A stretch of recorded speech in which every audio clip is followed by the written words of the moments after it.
Reactor online. Sensors online. Weapons online. All systems nominal.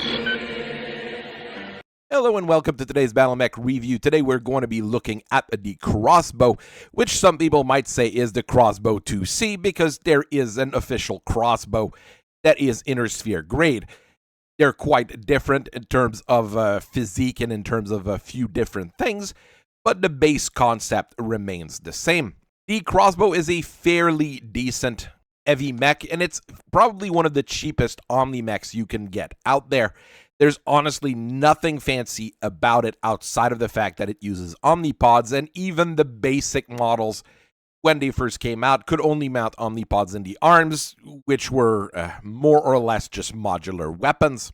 It works fairly well as a machine, and has been around for quite some time, even with the disappearance of Clan Steel Viper, which was the main producer and operator of the design. So let's get into it.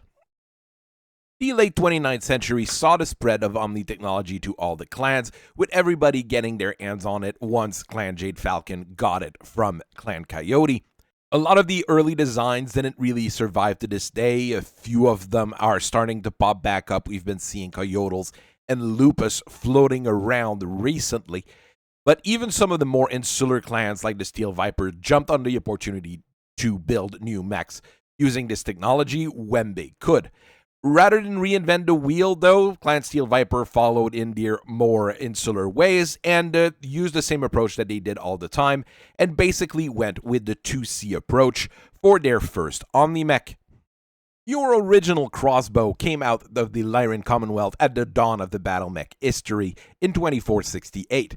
It was one of those first support mechs trying to brand new things, and it was fairly well armed. It had quad 5-rack LRMs and medium lasers and a big large laser in the torso, which was roughly sufficient at the time. I mean, the only real competition it had was the Griffin at 60 ton as well, because the Griffin was a heavy back then. So it was something the Lyrans tried. It evolved into the CRS-6B, which served well enough during the Age of War and during the War of Star League aggression, but it was replaced by newer designs over the years, especially since some more standard designs like the Archer and the Longbow kind of fit the same kind of role and were being built by the Terran hegemony for just every member state, while this one was more of a Lyran-only kind of design, a bit like the Commando. So Clan Steel Viper basically took this concept and started messing around to make a 2C of it. They followed some of the core concept, like make it as simple as possible, which is rather odd for an OmniMech. It did allow them to make it fairly quickly as soon as they got the technology, probably because they were already working on something similar. The original Crossbows could only really mount weapons in the arms, and, well, they were pod compatible, but the way it really worked, it was much closer to a modular weapon like you would see on a Mercury. So, like I said, they were probably working on their own version of the OmniTech, and when they got the Coyote's information, they managed to squeeze the two things together. More modern designs of the Crossbow generally are fully pod compatible. You can mount things in the torsos and the legs, and you've got tons of room to actually do that because you have a standard chassis, 12 tons of standard plate, and a very basic 325 New Kent type engine, which is, well, good enough, giving you a speed of 86 kilometers per hour. You're not risking anything by having it being an Excel engine. The standard chassis allows you to build it just about everywhere. Standard plates are not as fun to work with compared to Pharaoh, but it's easier to source and easier to build. This is very weird for an OmniMech. Even on the most 2C designs from that era, it would also be weird. But being simple meant that the Steel Vipers could build quite a few of them.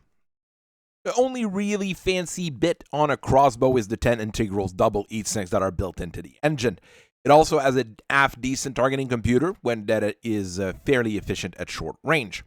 That only leaves you with 26% of your weight for pods, about 16 ton, which is quite a tight fit on a mech at that range in the 60 tons. What's worse is that you've got a ton of room inside the mech because of the lack of anything fancy, so it is quite weird. Your prime model is fairly straightforward with a pair of Artemis guided 20 rack LRMs in the arms with 2 tons of ammo for each of them. It's ideal for clan trials and duels, but once you get into an actual brawl, you're going to be running out of ammo at some point, and it's not as efficient as it could be. The fact that you couldn't stay in the fight for super long was a bit of an issue with the Prime. You could stay in the fight fairly long because you were not going to run super hot with 2 LRM-20s, and your armor was really good on a mech that size, just that your weapons couldn't really do it. One of the fun things, though, this is an OmniMech. Those are missile racks. You can probably stick a hand in there as well through the pod system if you've got a hand that could fit, and then you would be able to do some fisticuffs with your crossbow. Nonetheless, Alpha configuration uses a pair of 5-rack LRM with Streak SRM-6 attached to it to give you more lasting ability on the field. Even though there's only 1 ton of ammo for each of them, it's more than enough for most engagement, especially with Streak launchers. On top of that, you also have a medium pulse laser in each of those arms when things really go south. So this one here is more of your general all-purpose engagement design. Of the configurations that stuck around, Bravo's the last one that we really remember, and that would be regarded as an original configuration for this. This one is meant to be used at closer range with a pair of Streak 6 Tube SRM in each arm for precision fire and crippling conventional armor and VTOLs. You get 4 tons of reload, so you're going to be able to stay in the fight for quite some times. And you do get a decent amount of range on Streak SRMs, at least the clan versions. But I'm not sure if taking 1 ton of ammo off of these and putting a laser in instead would have been more helpful. It's one of those odd situations. It's a design that's fairly malleable anyway, so you could play around a little bit and try to find something that fits your need with that kind of look, basically. Don't worry though, there's quite a few different configurations of the crossbows that are now around, and they've moved things around quite a bit. Now you've got room to put pods in the legs and the torsos and just about everywhere. The facilities the Vipers used to build those things, though, were destroyed during the Wars of Reaving, which they started. But the Wolves basically started building the crossbow on Arcturus when they took over the planet in 3128. I mean, the thing is basically Age of War graded outside of being an OmniMech with double heat sinks, so you could pretty much build them everywhere you want as long as you've got those double heat sinks. Nowadays, Clan Seafox are the one running the show on Arcturus, and they basically claim 75% of the production for their own need, with 25% of the rest going to local powers. It still means that there's going to be quite a few crossbows running around, and the equipment on them is probably going to be quite varied if Inner Sphere powers start using them more. Whiskey configuration is a take on the original crossbow, the one that was built by the Lyran Commonwealth. Each arm now carries a 10-rack LRM with an improved heavy medium laser on top of it to give you very nice punch at short range and still a decent amount of indirect fire. In the torso, you now have a Clan ERPPC, which is even better than what you had on the original, and can easily snipe just about anything. You will be sweating bullets, though, because you only have 11 double heat sinks, so try not to shoot everything all the time, but through bracket firing, you'll probably do fairly good. Whiskey configuration is not the craziest of the new designs, however. Tango configuration mounts an ER large laser in each arm with 2 extra heat sinks in order to be able to compensate for the heat curve. But for the missiles, what it has is a 7 one-shot SRM-2 and 1 one-shot SRM-6 in each arm, because I guess rocket launchers are not available to people at Clan Seafox. You also get a light active probe in order to scan things and scan enemies. I'm not quite sure there. Really, if you could get your hands on rocket launchers, it would probably be a better setup. This right here is just too odd for me. I'd rather just have the big missile launchers in the arms, even though large lasers are usually pretty darn good. Crazy is the name of the game for many of the modern crossbow configuration. Juliet doesn't mount jump jets like a lot of Juliets normally do, but this one actually has a supercharger, giving you a top speed of about 105 kilometers per hour, so you can actually bring Talons into play. Because the reasons. As backup weapons, you have an improved heavy large laser along with 9 ER small lasers, once again for various reasons. If triple strength Myomer was available in Omnipods, this whole thing would be quite hilarious, I think.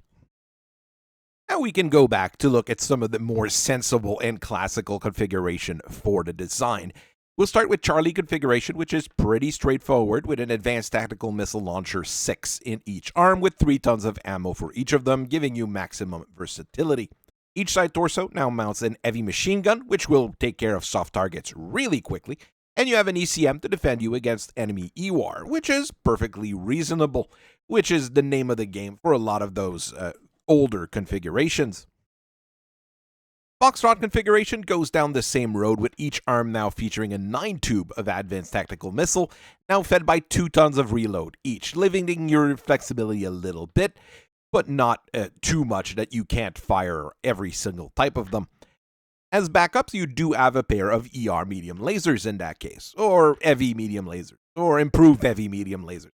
Any configuration you would want, as long as it's 1 ton of laser. You could even mount 2 ER small laser, or 2 small pulse lasers.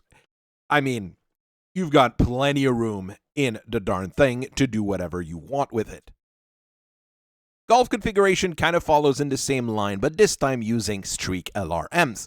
Streak LRMs are not as common as SRMs, and they do not allow you to do indirect fire through streak firing, but they were very ammo efficient and they're very good in direct firing.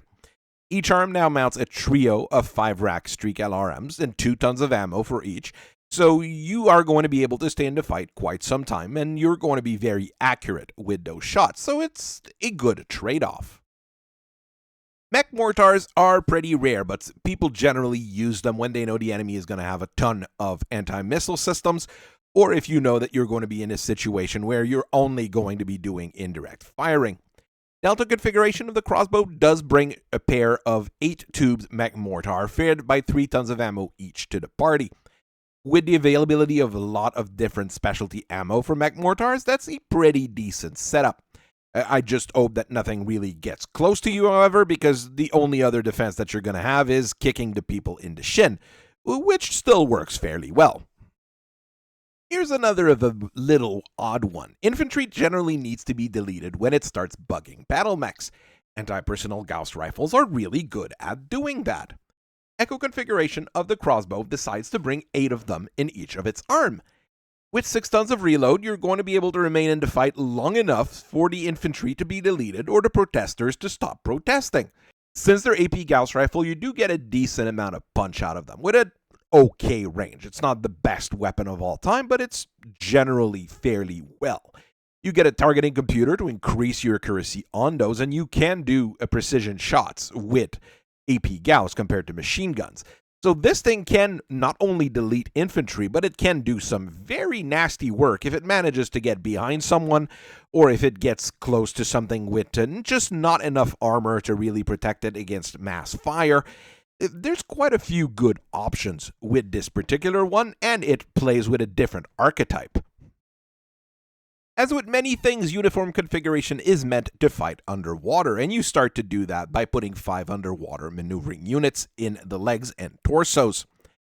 Each arm now mounts a 10 rack of long-range torpedoes and a pair of tubes of short-range torpedoes as well, allowing you to engage at various range. You get an ER medium laser on top of this in order to give you just a little bit extra punch, and it works fairly well underwater. This is a decent setup overall, and you could easily make it an above water setup by replacing those UMUs with regular jump jets and the weapons with, the appropriate ground-based weapon, LRMs and SRMs.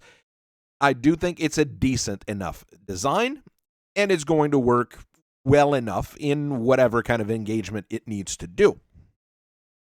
Otel configuration goes with heavy lasers like most of them, but unlike most crossbows, this one is not symmetrical. The right arm or left arm, whichever, they're pods, has a heavy large laser and a heavy medium lasers, giving you a very nasty short range punch. Opposite of this is a 15 rack of LRMs with 2 tons of ammo, while the torso mount a pair of light machine guns which are entirely sufficient to take out light infantry. Again, a very decent setup with the amount of space that you're allowed to have on a crossbow in terms of pod space. I don't think it's going to change the world, but it's going to surprise people that are going to come in expecting just a bunch of missiles from a crossbow.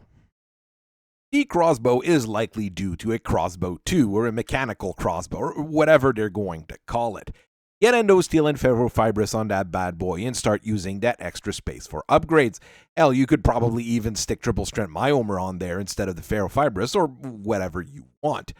The fact that the base crossbow could be built just about everywhere does give it an edge in terms of logistics and deployment. Really, it's a simple 60-ton OmniMech that you can build just about everywhere, and it's going to have enough punch to start causing some issues. I would take the crossbow above the Dragon most of the time, and compared to things like the Ostsol or the Ostrock, even the modern ones, there's a situation where I would still take the crossbow. There's faster mechs in the 60-ton range nowadays. There's slower mech in the 60-ton range or even the 50-ton range compared to the crossbow. You have decent amount of firepower and decent amount of range on most setups. It's one of those things that's just good enough that it's going to stick around, but that could easily be upgraded or regraded with some more modern technology, even though it would make it a little bit harder to maintain. So I thank you all for listening to me for so long. I hope you guys have a very nice rest of your day, and I'll see you guys later. Bye-bye.